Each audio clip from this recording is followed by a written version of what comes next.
We interrupt this program to bring you... Would you like to hold me one last time? What's the matter? What are you staring at? Don't you remember your mother?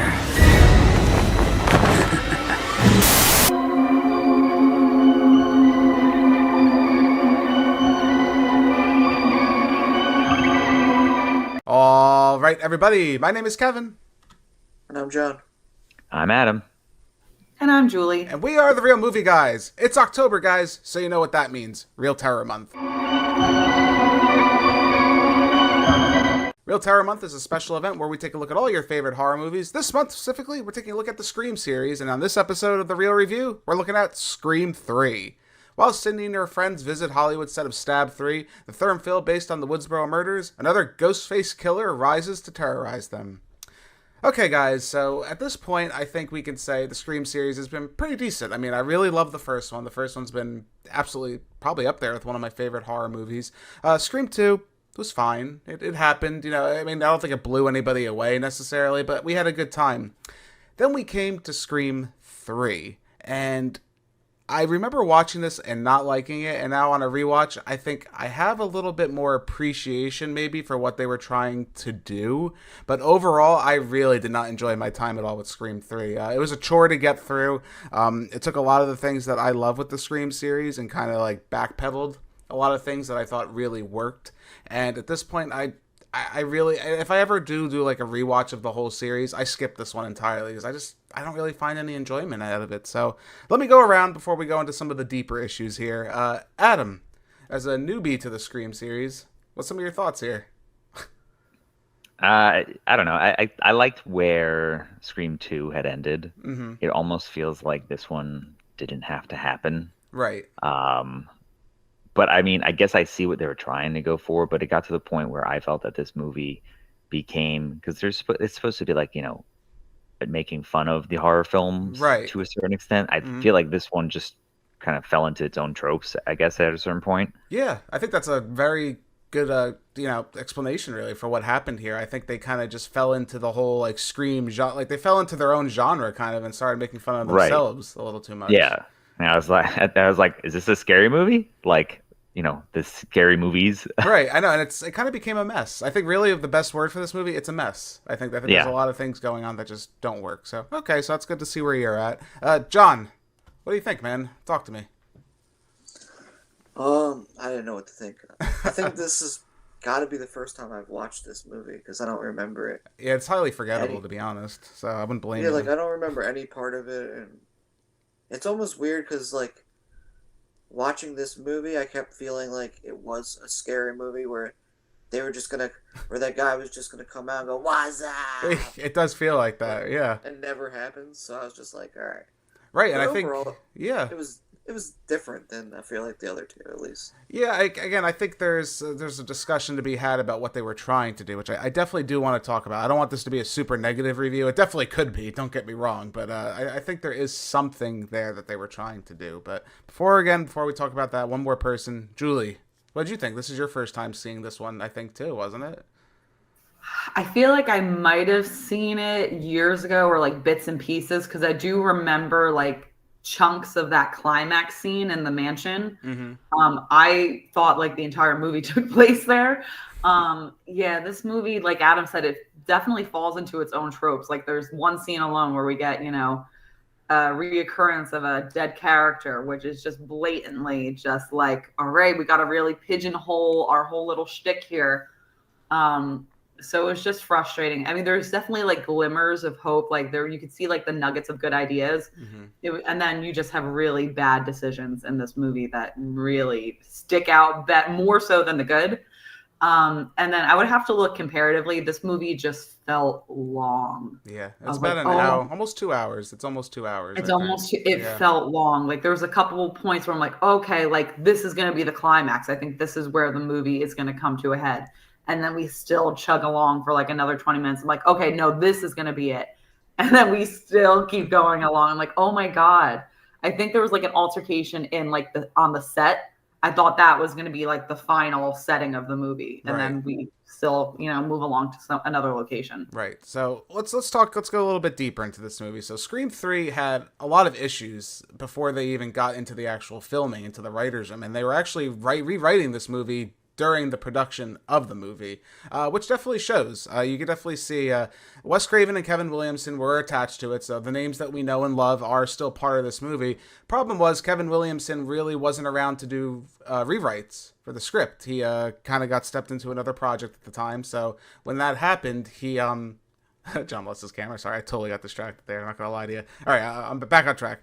Kevin Williamson wasn't on there for the rewrite, so they hired Aaron Kruger, who went on to do some other things. I think he was actually Top Gun Maverick. He was actually one of the co-writers on, which, hey man, that's pretty impressive. But regardless, he did some rewrites on Scream 3, and it really shows, and the movie seems frustrated with it as well. A lot of the actors, I know for a fact, had issues with their dialogue, like they couldn't remember what they were writing, because pretty much every day they were coming into a new script, a new idea was being thrown at them, new dialogue was being rewritten. The movie actually makes fun of it at one point, where I think one of the actresses is playing one of the other characters. She says like, "Oh, what are you rewriting this effing thing every 15 minutes or whatever?" Yeah, that was commentary on the actual movie, so there you go, a little fun fact there. But again, I think it definitely shows, and the problem I really had with Scream 3 is Scream, the series, has a formula that I really like, and I always like when they add upon it. This movie kind of detracted it, because the ultimate thing about this movie that makes it intriguing is the mystery element. We really have to see who the killer is. The killer is among the group of people, you're always trying to figure that out. Scream 3 has one killer, a little bit of a spoiler here, and it's so out of left field, it makes absolutely no sense to the entire movie. Adam, what did you think about that? We'll talk about the finale here with the random twist, if you will. I don't know. It was very lackluster. Yeah. In comparison to the past two, because at least with the other two, I was like, there was no breadcrumbs for this. There was absolutely no reasoning behind this twist. I don't know. The entire time I was like, it could literally be any of these people at this point. Right. But then all of a sudden it was just somebody totally random. I was like, okay. Who I think, guess. And when the character is initially shown, his back is shown towards the camera. We don't even actually see really his full face until like later on in the movie. And then it's like, again, there's a lot of logical issues with what they tried to do here, and it really becomes a mess, I think. Something else I think this movie does, and I'll go around to you guys. I think we all agree Scream kind of lends itself to reality, these movies. Like, they're all kind of realistic to an extent, I mean, Ghostface disappearing is a joke and whatever like that, but ultimately these movies are realistic. I hate the voice changer in this movie. I think it's absolutely goddamn stupid. Should not exist. I don't know why they thought that was a good idea. We don't even have the technology today to make that convincing of a voice changer, let alone in 2000 with someone running around in a Scream mask trying to make these voices. I just think that takes me out. John, what did you think of the voice changer? I think it's absolutely stupid. I 100% agree. Dumbest shit ever. It was almost like they were trying to sell a product that didn't exist. Not even available. Yeah, that doesn't even exist. And they're trying to throw you for a loop, but the loop's not even there because I think it's just stupid, right? I know, Julie, me and you were talking about just how goddamn stupid it is. It makes no sense throughout the entire movie. Right. And then like it definitely wears off. It's not that it ever really had a charm. Yeah. But then every time someone's talking to someone on the phone, they're not really talking to Dewey on the phone right now. Right. It only worked maybe twice. And then any other time you're like, okay, that's clearly Ghostface using the voice changer. Yeah, and it makes no sense how it works. Like I love when Dewey and Gale, like later on they find it and it just so happens that they like mimic each other. Like there's no rules to it. No, it's just a random MacGuffin item that just randomly turns people's voices into what they need for the plot. Right. And I did kind of appreciate it in the opening though, because I thought it was funny when Cotton's trying to save his girlfriend and he busts in, but Ghostface was using the voice changer to make it sound like it was Cotton coming after her. So then she starts like beating the shit out of him. Yeah. And then she, meets her demise by the true Ghostface. Which I think, again, that's something that could have maybe worked. I don't really necessarily believe Liev Schreiber getting beat up by Ghostface, though. I think he was, like, significantly bigger than Ghostface in the scene. He was, like, jacked. And, like, Ghostface was just smacking him around like nobody's business. And I'm like, I don't think that's possible. I think that was one of the scenes specifically, too, that they did a lot of, like, rewrites, reshoots. Yeah, they needed to do a lot more, I think, because that ended up being a mess. But I want to talk about the movie itself. So the idea of this movie is it takes place on a movie set. So the whole idea of Scream has been its love and appreciation for the horror genre, the horror movie setting. Now, do you think we can agree? I feel like this is a natural escalation of things for the Scream series. Like, right, we had, your horror movie love, and then it was about making a horror movie. Now it's actually in the movie, right? You're actually making a legitimate horror movie. So in some ways, I think the concept really can work for what they were maybe trying to do here, right? The idea of a Scream movie taking place on an actual movie set. I think it's a really cool idea. And for what it's worth, and I don't know if it's intentional or not, a lot of their Hollywood commentary was quite on target, especially for this being a Weinstein produced production. A little awkward, to say the least, watching this in 2023 with, favoring actresses and stuff like that. A little too close to home there. I'm honestly surprised that they let that make it into the movie. Yeah. Like, I don't know.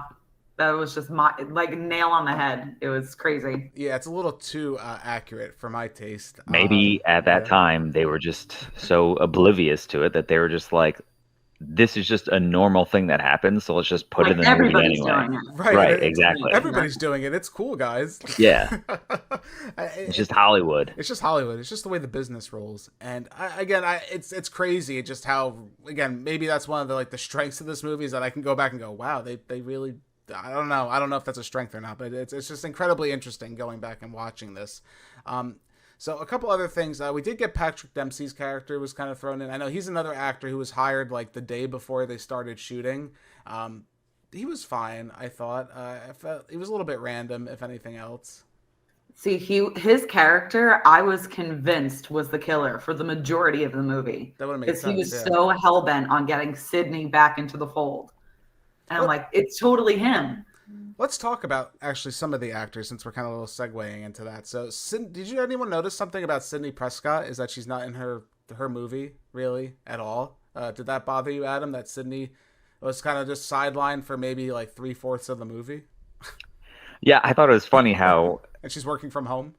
Yeah, she's like this hero, I guess. Yeah. And then they bring out the big guns, and I'm like, oh, now of course they got to bring her back in to Right. Kick Ghostface's ass again. Of Right. course.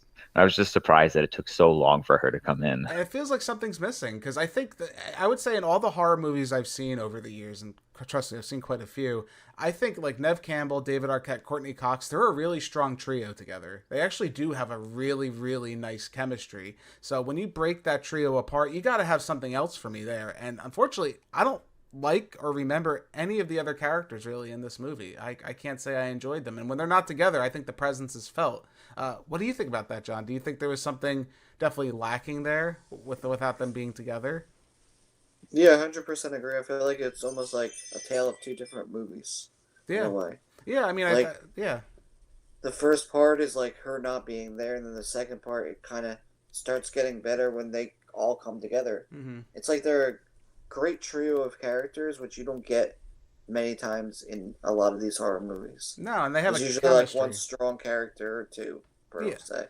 Right, and they have a chemistry. They do have a natural chemistry together, and I enjoy seeing them on screen. Even when we get to the finale, it's actually a little bit better to some extent because the three of them actually are there and they are interacting. I just don't really understand the whole Sidney being sidelined for this movie. I thought that was kind of a really big miss, and not to mention, like I said, I think again a lot of the issues are that the actors had problems with the dialogue. No one really feels invested in this movie. Did anybody else get that vibe? Like everyone just seemed kind of like, I'm here, let's just get this done and kind of wrap it up. That was really the vibe I was getting. Julie, did you get that kind of vibe from some of the acting? Because I feel like they just went with the first take and they rolled with it most of the time. Yeah, and then it doesn't help when like some of the plot points are like, we just went through this, like Gail and Dewey being broken up again and them going back and forth. Like we just saw this in the second movie. So the two of them, I feel like especially seemed like just kind of chugging through their lines, when it came to that plot point specifically. Right. And I think there's just a lot of issues with that. And this movie does have some natural good commentary that I feel gets lost in the muck a little bit. The fact that this is kind of making fun of like the trilogies of series, and they actually had Princess Leia herself, Carrie Fisher, in the movie. So random, but it was kind of funny. You know what I mean? She was just kind of there, and the actual Sydney's mother, her stage name was actually named after Carrie Fisher's mother, which I thought that was really cool. It was like a little fun fact that they threw in there, but they do make fun of trilogies, right? This movie does kind of pay homage. Is like there's a big secret that has to be revealed. Julie, do you want to talk about the scene that really bothered you? I think the most was that it was shoehorned in about the talking about trilogies, how we had a big explanation towards the third end of the movie there. Yeah, all of a sudden they're walking and out comes, oh my gosh, it's Randy's sister. What are you doing? Literally here, out of nowhere shows up. She's like, how are you guys? I found this tape that Randy made before he died. And then it's straight up Jamie Kennedy like, if you're watching this, I must be dead. But listen, the game is not over. But then this is the trilogy, and in a trilogy, all bets are off. The rules are gone, and you could do whatever you want. But and it's just so ridiculous. What'd you think of that, Adam? Because the fun part is Jamie Kennedy is a fan favorite character, and a lot of people were mad that he was killed off in Scream 2. So I guess they found a way to I guess initially they wanted to say he survived Scream 2, but that was like too much. Like there's no way he probably would have survived that like brutal slaying. So they said, all right, well, we'll do a videotape. Did you think that was necessary? Like that felt just so messy. No, I think that was the point where I just went right over the edge. I was like, come on, like, right. All you're doing is you're just spoiling the rest of the movie for me, basically. It is. It's really a mess, and not even that. It's just like it just feels so out of left field. Just like you didn't really need to do that. Too forced, and that's a lot of this movie is, I think, way too forced. But I think we're really at that point. I want to talk about the Real Terror Award.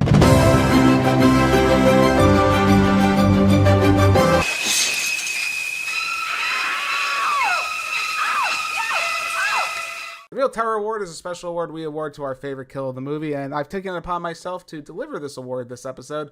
My Real Terror Award kill goes to Jay and Silent Bob showing up in the movie. Oh my god. I'm sorry. Literally, there's a scene where they're walking out of the movie. Silent Bob, it's that TV news shit, Connie fucking Chung. Hey Connie, how's Maury? Dude, I think she likes me, man. See how she's looking at me? That killed the movie for me, I think, really, at that point. I mean, you could say whatever you want about this movie. That point, that literally murdered this movie. You broke the third wall to a degree that I don't think you needed to whatsoever. Carrie Fisher's inclusion at least was funny as she wasn't playing herself. But really, you aged yourself in the 2000s with Jay and Silent Bob. That's what you had to do? Sorry, guys. It just didn't work for me. But we can go around real quick. So there was some other things in this movie, and a lot of the kills in this movie, there are some like legitimate kills we could talk about, but I don't think a lot of them make sense, and they're pretty terrible. And I think we all know the one that I'm thinking of. So there's a scene towards like I guess the middle of the movie where one of the actors, they're in the getaway or whatever at the house, and they're trying to leave the room, and he's like, oh, I have to go back and like get something. He goes back and he takes out a lighter, and he's trying to read a script with a lighter, and it says, oh, there's gas leaking, and it explodes. Can someone explain that scene to me? Adam, would you like to explain the how that could happen? How the setup for that scene could happen? There were a lot of things that Ghostface had to put into place for that to actually succeed. Like for the guy to even go back in, for him to even grab a lighter, and to actually read this sentence, like have that typed out perfectly laid out there on top of everything else. I don't know. It was unfortunately it's probably the lamest Ghostface death thus far. It really was so bad. It hurts. It actually hurts. Well, I will say he only picked it up because Ghostface was communicating to them at that point via fax. Via fax, that's right. He's trying to pick it up to read. Oh, what is Ghostface going to say? Gotta go back in there and read that last. I gotta go back in there. I'm not going to use a flashlight. I'm gonna just pull out a lighter. Right, John carries his lighter. Right, John, you have your lighter to go back into there to read a fax. Of course. How else are you going to read a fax? You can't use the flashlight you just used before. You can't go outside in the pale moonlight. You had to read the fax, though. You had to read the fax. You had to see what Ghostface had to tell you that last second there. Ghostface, very important messaging, okay? Yeah. Got up with the times there. Yeah, another interesting, Ghostface is also, like Sidney Prescott, Ghostface kind of really isn't in this movie that much, I felt like he really had like a lackluster presence. It was really just about the voice changer, who seems to be like the main character more so than Ghostface himself. Because all his other kills, really mediocre, like just wasn't expecting, I really didn't get anything out of them. How about you, John? Well, I think the weird thing with most of his kills are sometimes off screen lately. Like, they're not even on screen kills, and a lot of his kills they're like just simple, like, oh, he stabbed her in the back. You know, it's like, you got to be more creative when you're coming up with these things than just like, oh, just generically got stabbed in the back. Right. And John, me and you can actually talk specifically about this, because when we talked about the Friday the 13th series, we did see a little bit of editing that was done to the horror movies during that time period. The MPAA was kind of cracking down on horror movies, and we did see a lot of those cutaway kills during that series, I remember. Yeah. And I think that's kind of what happened here. From my research, at least specifically, Scream 3 came out at around an unfortunate time. It was around the Columbine incident, so there was definitely some editing that was done to the kills, especially because they're younger people, and the MPAA was like really scared of there being too much blood, too much violence. So I think that's why we kind of got a lot of these just off-screen kills, or just very I mean, I think the explosion kill was just done because it was so ridiculous and over the top. They just had to put something in there. I just don't think they work for a lot of the ways that they were trying to do here. No, yeah, I felt that, like, and that's another thing about horror movies. I feel like a lot of horror movies are judged based not on their story, but on how the kills take place and how original the ideas are. Not just, like, basic things that we see every day. Right, and the enjoyment of your cast. I mean, Scream 2 is able to kind of coast a little bit with its main cast, its main trio being the headlines, but by the time we get to Scream 3, I kind of want some other characters kind of involved, and I couldn't wait for all of them to get off my screen. I hated every other character in this movie, and it's a shame. I think there could have been something here, and Scream 3 just really, like, shit the bed. Honestly, that's really the best thing I could say about this movie. I just really think there's a lot of like logical issues or screenwriting issues. It's really a mess. If you look past everything that they were trying to do, maybe there's some enjoyment there, but I had a terrible time. So let's just get to our final scores, guys. I'm going to give Scream 3 a 5.5 out of 10. He's now cold at the bottom of the stairs.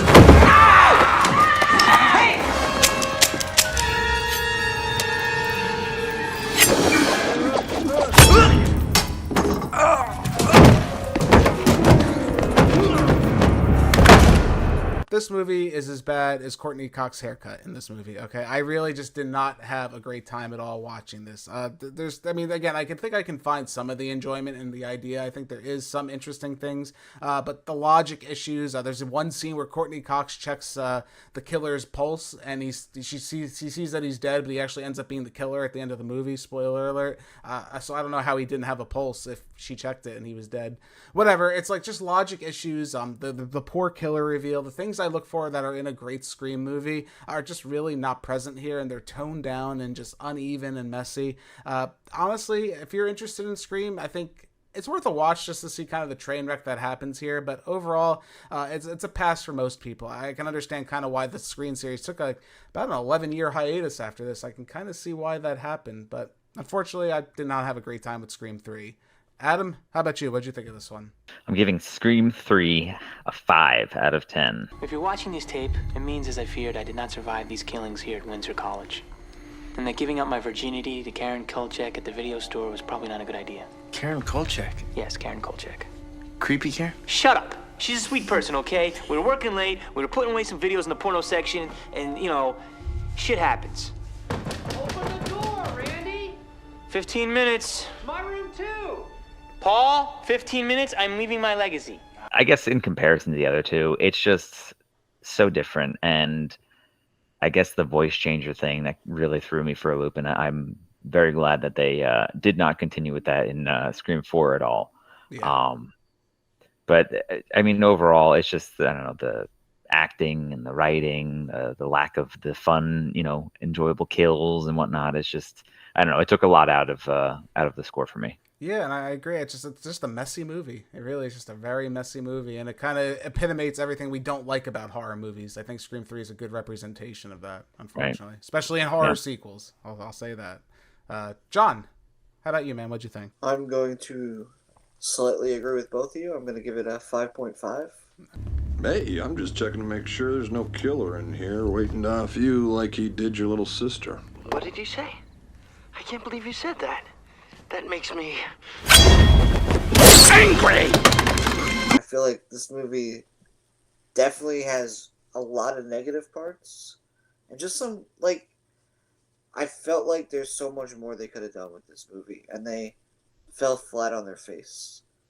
And even, like, the fact of Ghostface, just, like, I wasn't enthralled by the character with Ghostface in this one. Yeah. Where in other ones, I was looking forward to seeing who was the killer, and this one was kind of just like, almost like, hey, let's throw some random guy that we haven't seen throughout the movie, and hey, he's the killer. Yeah. Just logic didn't make sense for this one. No, it's a good mystery. Always has a carrot that's constantly dangling in front of you, and Scream 3 really didn't have that. Unfortunately, they didn't have a good chase for us to try and like latch on to see who's the killer, because ultimately we kind of said, who really cares at this point? And when we find out it's Sidney's bastardized stepbrother or whatever, half brother, whatever. Stupid. It's just stupid. And even the kill at the end was really stupid. I didn't even talk about that. It was just really, she stabbed him in the chest, and then he did the scream back up, and she shot him in the head. I don't know. Just really stupid. Just really messy. Sorry, I don't like it. Julie, talk to me. What do you think on this one? I'm gonna give Scream 3 a 5.5 out of 10 as well.